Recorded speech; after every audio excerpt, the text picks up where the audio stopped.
Lama tak muncul. Kini, Fachri Hamzah kembali menjadi perhatian. Hal tersebut tak lepas atas komentarnya terhadap Giring. Fachri Hamzah mencuit lewat akun Twitter miliknya, @FachriHamzah, Sabtu, tanggal 1 Januari tahun 2022.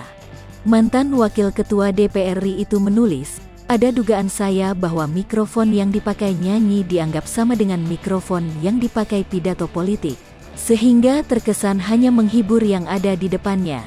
Lupa bahwa ada ruangan di luar ruangan yang tidak terhibur." After Giring, rupanya, salah satu pendiri Partai Gelora itu mengarahkan cuitannya ke Ketua Umum Partai Solidaritas Indonesia, PSI, Giring Ganesa.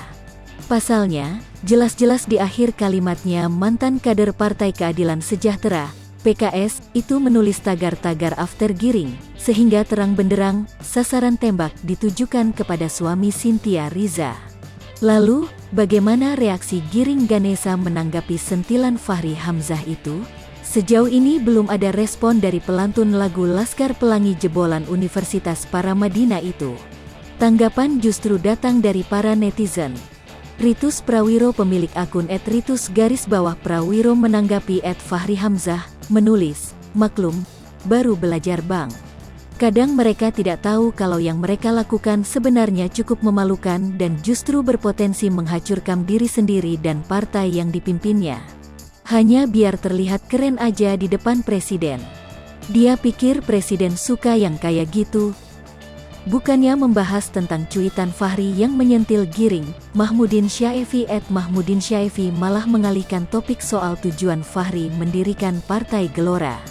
Dalam postingannya, @Mahmudin Syaifi menulis, "Assalamualaikum Bang, seberapa banyak Gelora bisa mengambil suara pemilih PKS untuk 2024? Emang mau dikacangin kesekian kalinya sama bos-bos PKS? Kalau gitu ngapain bikin partai baru?" Sebelumnya, Ketua Umum Partai Solidaritas Indonesia Giring Ganesa memberikan sambutan pada acara puncak peringatan HUT ke-7 PSI di Ballroom Jakarta Theater, Jakarta, Rabu, tanggal 22 Desember tahun 2021.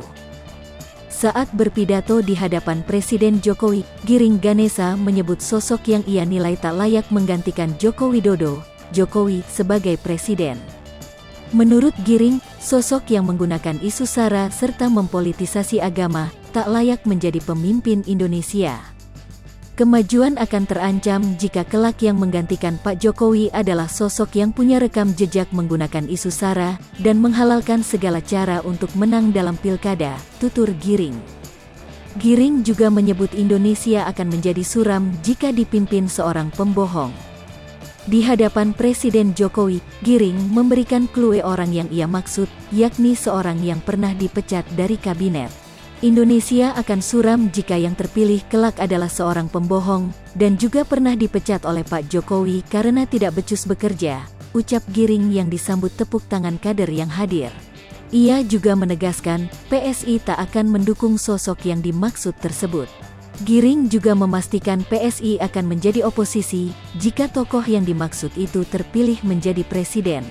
Tapi Pak, bila kelak skenario terburuk terjadi dan kandidat punya rekam jejak politisasi agama itu menang Pilpres, Pak, PSI siap menjadi oposisi sebagaimana yang kami buktikan di Jakarta hari ini, tegas Giring. Danang Triatmojo. Hai pemirsa Sri Popo TV, jangan lupa komen, like, dan subscribe, serta tonton terus berita-berita terupdate lainnya ya.